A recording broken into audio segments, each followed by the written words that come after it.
सीधे लेट जाएंगे इस तरह से शवासन में। हथेलियाँ जमीन से सटी रहेगी।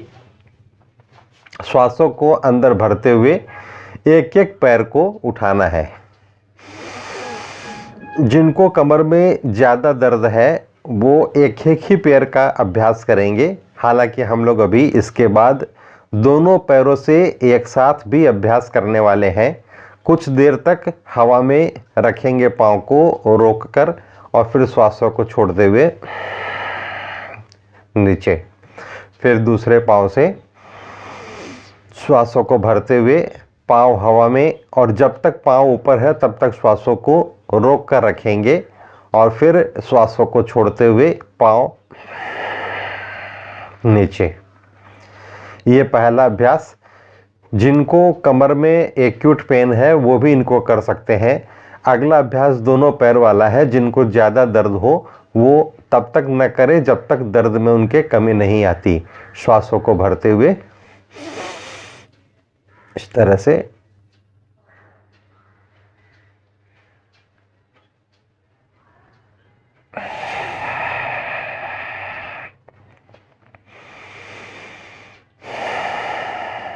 अभ्यास पूरा होने के बाद 10-15 सेकंड रेस्ट कर लेंगे। और अब उल्टे लेट जाएंगे। हाथों का स्टैंड बना लेंगे इस तरह से। इसमें गर्दन को प्लेस कर देंगे इस तरह से। ये अभ्यास जो हम कर रहे हैं पूरी स्पाइनल कॉर्ड के लिए है। श्वासों को भरते हुए एक पैर को उठाएंगे इस तरह से, यहाँ लाकर रोकेंगे और फिर छोड़ते हुए नीचे। फिर इस पैर से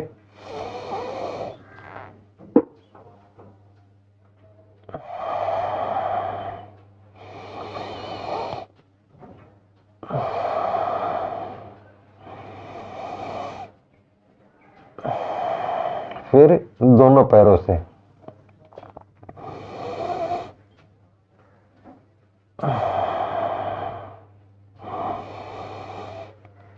ये कमर के दर्द, सर्वाइकल के दर्द, ये डीजनरेटिव डिजीज है हड्डियों के।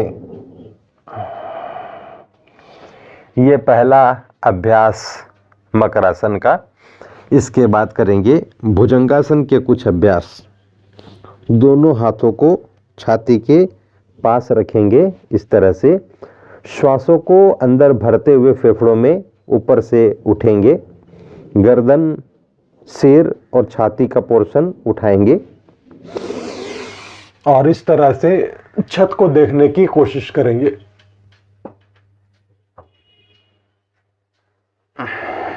श्वासों को छोड़ते हुए नीचे। यह है पहला अभ्यास। दूसरे अभ्यास में जहां हमारा ललाट है इसके पास पहले एक हाथ की हथेली, इसके ऊपर दूसरे हाथ की हथेली को रखेंगे और श्वासों को भरते हुए इस तरह से उठेंगे। छत की तरफ देखने की कोशिश करेंगे। श्वासों को छोड़ते हुए धरती पर। फिर दोनों हाथों को वापस ले जाएंगे छाती के दोनों तरफ। इस बार हाथों को भी उठाना है इस तरह से।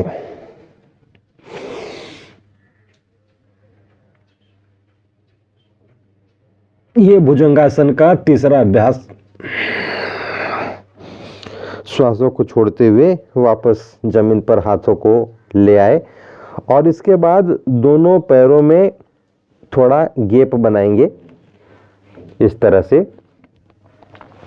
श्वास भरते हुए उठेंगे और दाहिने कंधे के ऊपर से बाएं पांव की एड़ी को देखेंगे। वापस सामने आए, श्वास छोड़ते हुए जमीन पर। फिर उठेंगे, लेफ्ट शोल्डर के ऊपर से राइट पैर की एड़ी को देखेंगे।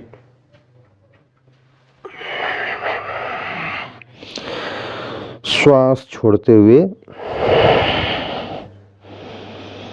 नीचे 5-7 सेकेंड रेस्ट कर लेंगे।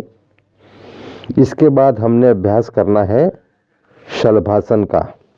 दोनों पाँव को फिर सटा लेंगे, ठोड़ी को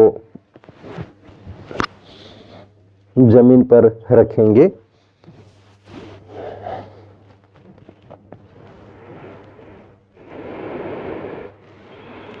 और श्वास को भरते हुए एक एक पैर को उठाएंगे।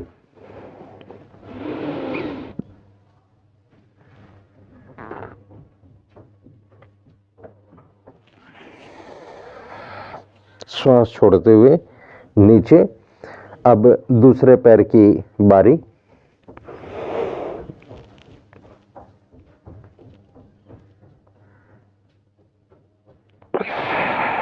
छोड़ते हुए नीचे। और कमर में जिनको ज़्यादा दर्द है वो इसके अगले अभ्यास को नहीं करेंगे, शेष लोग कर सकते हैं। श्वासों को भरते हुए दोनों पैर को एक साथ उठाना है।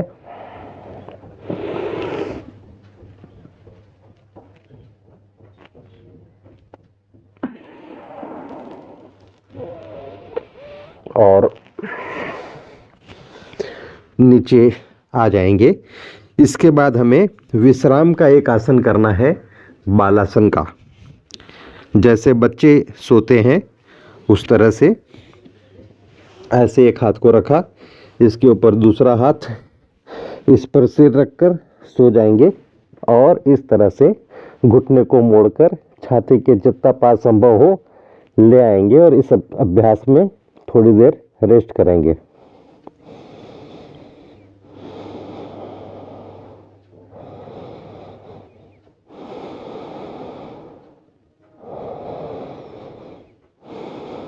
फिर बस चित लेट जाएंगे इस तरह से। दोनों हाथों को फैला लेंगे।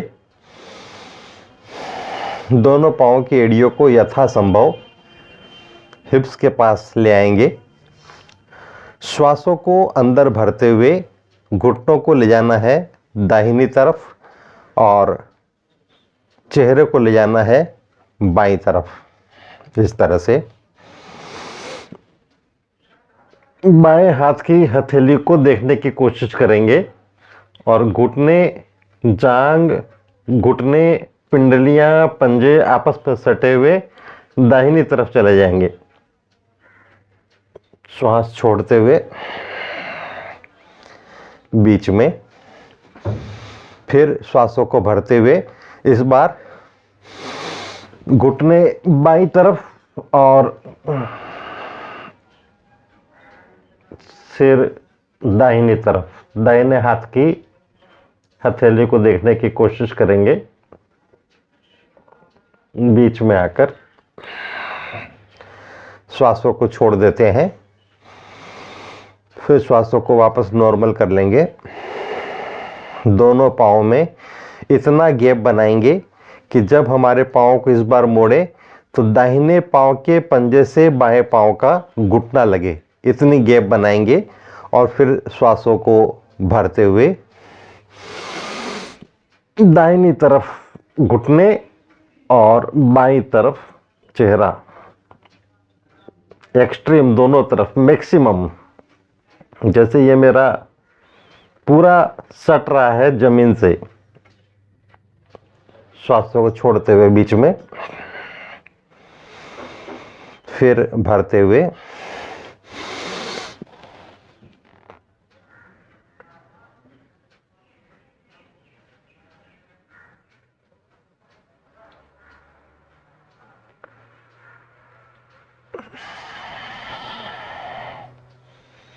ये दूसरा अभ्यास।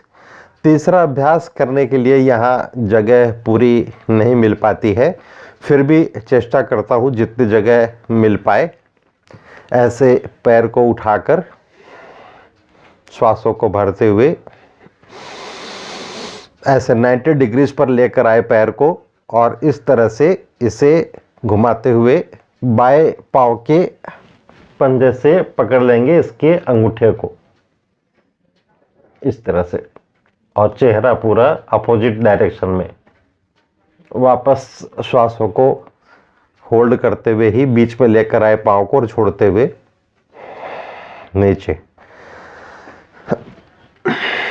इसी तरह से आप एक ही जगह लेटे लेटे कर सकते हैं, चूंकि कैमरे में नहीं आ पाएगा इसलिए मैंने पोजीशन चेंज करी। अब बाएं पांव की बारी, श्वासों को भरते हुए आपने बायां पैर उठाना है 90 डिग्रीज पे।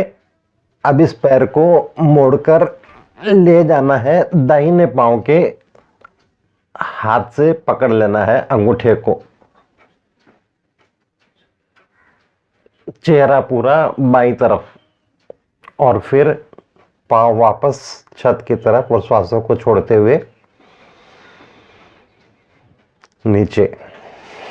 यह तीसरा अभ्यास था मरकटासन का। मरकट कहते हैं बंदर को।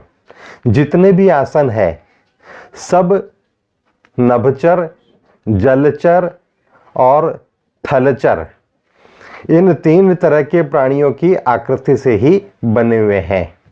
अब ये 3 अभ्यास करने के बाद दोनों पैरों को खोल लेंगे और हाथों को भी, हथेलियों को छत की तरफ रखते हुए खोल लेंगे और आराम की मुद्रा में थोड़ी देर रेस्ट कर लेंगे।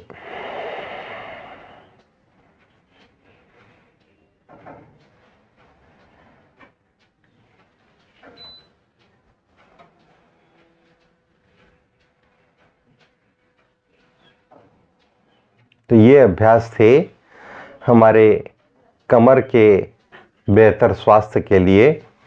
मेडिकल साइंस ये कहता है कि 50% लोगों को हड्डियों के रोग है, 25% लोगों को कभी न कभी था, और जो 25% लोग खुशकिस्मत हैं उनको भी जीवन काल में कभी न कभी होगा।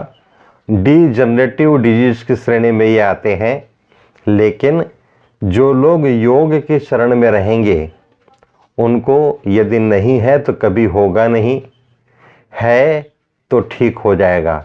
यह मैंने स्वयं अपनी आंखों से देखा है कि गंभीर से गंभीर, अब जैसे लंबर स्पॉन्डिलाइटिस में एक होता है एंकोलाइजिंग स्पॉन्डिलाइटिस, जैसे कमर के निचले हिस्से में लंबर स्पॉन्डिलाइटिस भी होता है, एंकोलाइजिंग भी होता है। एंकोलाइजिंग स्पॉन्डिलाइटिस में सर्जरी के ऑप्शन में जाने से 5% ही इसकी सक्सेस रेट है।